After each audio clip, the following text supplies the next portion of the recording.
anigoo ku hadlaya muxuu ahaay guddiga arrimaha gudaha iyo amniga waxaan ballan qaadaynaa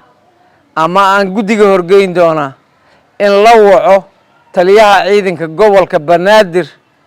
oo laga waco baarlamaanka Soomaaliyeed markii ugu horeysana ay la fadhiistaan guddiga arrimaha gudaha iyo amniga.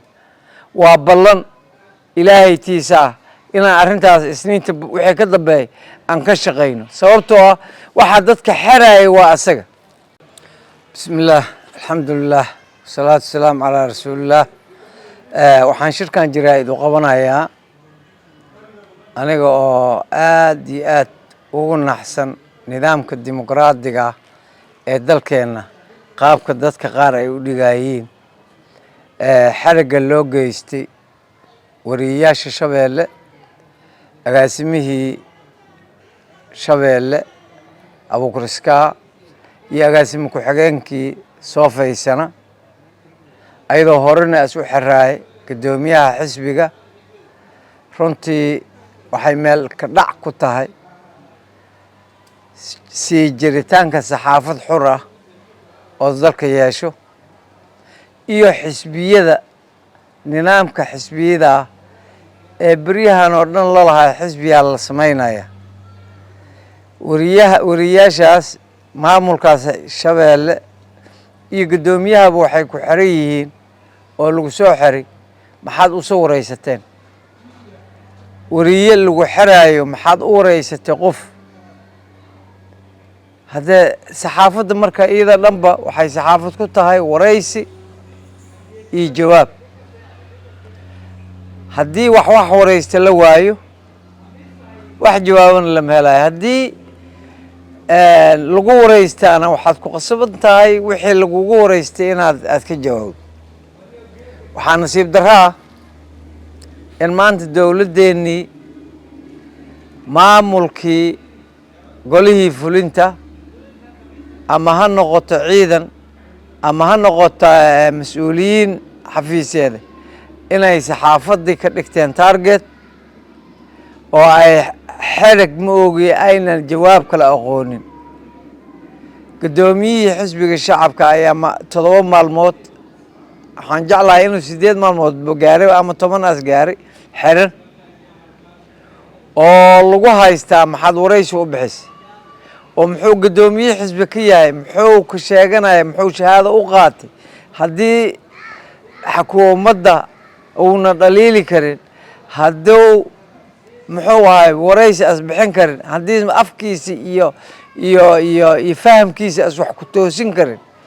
maxaa xisbi u furay oo shahaado looga qaatay oo muxuu ahay maamul jira oo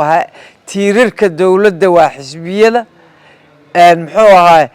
loo sameeyey tiirar xisbi iyo asxaab. maxaa loo sameeyey? Shabeelle wax kale oo dembi oo lagu haysta male. maxaad u wareysateen? ayaa soo faysan lagu haystaa. agaasimahana ma garanayaan hadda wax lagu haysto. Abuukar Iskaa ma garanayo wax lagu haysto. waxaanu u malaynaa maxaad agaasimo Shabeelle ugu noqotay waay. waa nasiib darro weyn. waa dimuqraadiyaddii oo lagu tuntay. baarlamaanka Soomaaliya waxaan ugu baaqayaa isniinta oo furmayaa shirka si degdeg ah hay'adaha amniga in loogu yeero. aniga oo ku hadlaya muxuu ahaay guddiga arrimaha gudaha iyo amniga waxaan ballan qaadaynaa ama aan guddiga horgeyn doonaa in la waco taliyaha ciidanka gobolka Banaadir oo laga waco baarlamaanka Soomaaliyeed markii ugu horeysana ay la fadhiistaan guddiga arrimaha gudaha iyo amniga. waa ballan ilaahay tiisa inaan arrintaas isniinta wixii ka dambeeyay aan ka shaqeyno sababtoo ah waxa dadka xiraaya waa asaga. dadka waxaa xiraaya macluumaadii waa la leeyahay. 100 dacwo oo macluumaadii ah ayaa noo imaanaysa maalin walba. guddiga arrimaha gudaha ee baarlamaanka Soomaaliyeed shaqadiisii waaye in arrimaha jakan and balance uu ku sameeyo. inaan shaqadeeni ka gaabinay waxaa caddaan u ah in taliye ciidan gobol ah oo dadkii iska xirxiranayay dimuqraadiyadda uu dhaawacayo without reason asaga ha yimaado waa liigu amri ha yiraahdo waa inuu guddiga hor yimaadaa su'aalo laga weydiiyaa cidda macallimahadii soo amartay ee tiri dadkan xirxir tiri xisbiyada xirxir suxuufiyiintii ay wax waraysanin cidda tiri waa in la weydiiyaa guddiga arrimaha gudaha waa in shaqadiisa ay qabsadaan waa u jeediin waad aragtiin guddoomiyaha guddiga arrimaha gudaha waa inuu isugu yeeraa guddiga si degdega qoraalkaasna la qoraa oo warqadii muxuu ahay macallimahdaas nagu hor imaadi lahaa loo marsiyaa taliyaha booliiska loo marsiyaa wasiirka amniga loo yeeraa arrinta markaan xadkay ka baxday xadka baxay noqotay wariye loo wacay waraysigiid hebel ka qaaday ayaan kaa waraysanaynaa siduu u dhacay imow kadibna xabsigaan gal waa xaquuqdiisii muwaadin oo lagu tuntay waa shaqadiisii oo la baabi'iyey agaasimihiisii marka uu ka daba yimid oo maxaad ku xirteen ou yirina adigana gal awood sheegashada noocaasa qarannimaday baabi'inaysaa marka waxaan rabnaa guddiga arrimaha gudaha oo aan aniga xibinta ka ahay maanta waxay taagan tahay qayladhaan waa wareey ayay taagan tahay haddii maanta tan loo aamuso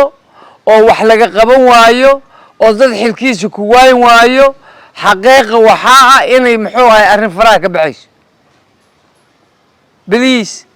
guddiga arrimaha gudaha ee aan xibinta ka ahay waxaan ka codsanayaa inay isugu yimaadeen shir degdega oo ay muxuu ahay arrintan wax ka qabtaan oo ay waraystaan xubnihii waa ay dhegaysanayeen oo guddigaas maanta waxaa la xiray abukur iskaa oo agaasime ah oo muxuu shabeelle agaasime ka ah agaasime ku-xigeenkii shabeelle agaasime ku-xigeenkii shabeelle ee muxuu ahaa waraysi ka qaaday nin guddoomiye oo asagana xiran guddoomiyihii waa xiran yahay oo xisbiga shacabka waxaa lagu haystaa maxaad waraysi u bixisay hadduusan waraysi bixinin ana hadda xisbigaan ka tirsanaya himilo qaran la yidhaahdo haddaanan waraysi bixinin sideen ula tartamaynaa asxaabta kale sideen u rabnaa inaan waddanka aan u saxna maskaxdayna iyo ka xisbi ahaan aan u saxna waa qalad waa xadgudub geedna loogu gabanin awood sheegasho dhab ah waay beliis waxaan idinka codsanayaa dadka arrimahan ku shaqada leh baarlamaanka guddiga arrimaha gudaha war waa shaqadeennii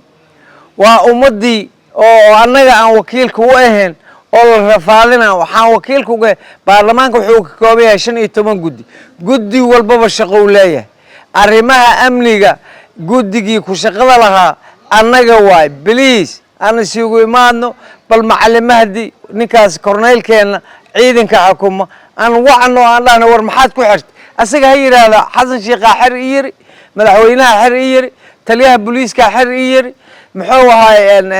cid walba mid eedaas meel ha siiga saaro haddii uu yiraahdo anaa u kasine haddii waa inaad xilkiisa ku waayaa tan waa khayru sharci tan waa khayru sharci ma aha wax oo iska caadi ah oo qofka muxuu ahay la maskayn kara ma waa shaqadeennii oo si dhabla inaan jakin aan balance ugu samayn la rabay oo nagula xadgudbayo waay aad iyo aad u mahadsantihiin waa ka xumahay soo day wariyaha soo day guddoomiyaha xisbiga haddaad baaqiyga dhegaysato macallimahdiyo wax colaada iyo wax dhib ahoon kuu qabna ma laha soo day intaan baarlamaanka hor imaan oo aad guddiga arrimaha gudaha hor imaan soo day dadka kor iyo hoos waa ku wareysanaynaa oo waxaan kaaga wareysanaynaa maxaa sababa yaa dadkan xer yiri maxaa lagu xiray maxaa lagu xiray guddoomiyaha oo shacabka ninka la yiraahdo xisbiga shacabka wuxuu ku xiran yahay maxaad waraysi u bixisay oo haddaasna waraysi bixin oo qaldaadka asaarka uusan sheegin ma afxaraana dalka oo dhan ma afxaraanay maya sax maaha dalka ma afxaraanayo dalka xur waaye dimuqraadiyad waaye xuriyada qowlka qodobka muxuu ahay 20 ilaa 31 ayaa ka hadlaya xuriyada qofka iyo muxuu ahay iyo shacabka akhriso dastuurka haddaad haysan iga soo doono akhriso ma xiri kartid shakhsiga haddii fal ingarasiyaa gacanta uu kula jiro waad xiri kartaa haddii aad fal ingarasiyaa gacanta uu kula jiro waad xiri kartaa haddii aadna fal ingarasiyaa gacanta kula jirin wariyaha ma xiri kartid قدومي حزب محرك قدومي حزب وحب لي حسنة ولا ما أنتوا شهادة حزب النميذج أو قاتي أيو حسنة أو حضانة كامل أي نقطة دستور كان لقاية حراسات كبرلمان كان لقاية قف كست أو حد قدبانا أنه حقا أولينا هنا ورئيسا وأنا لفديسا هذا ما سنتين السلام عليكم ورحمة الله وبركاته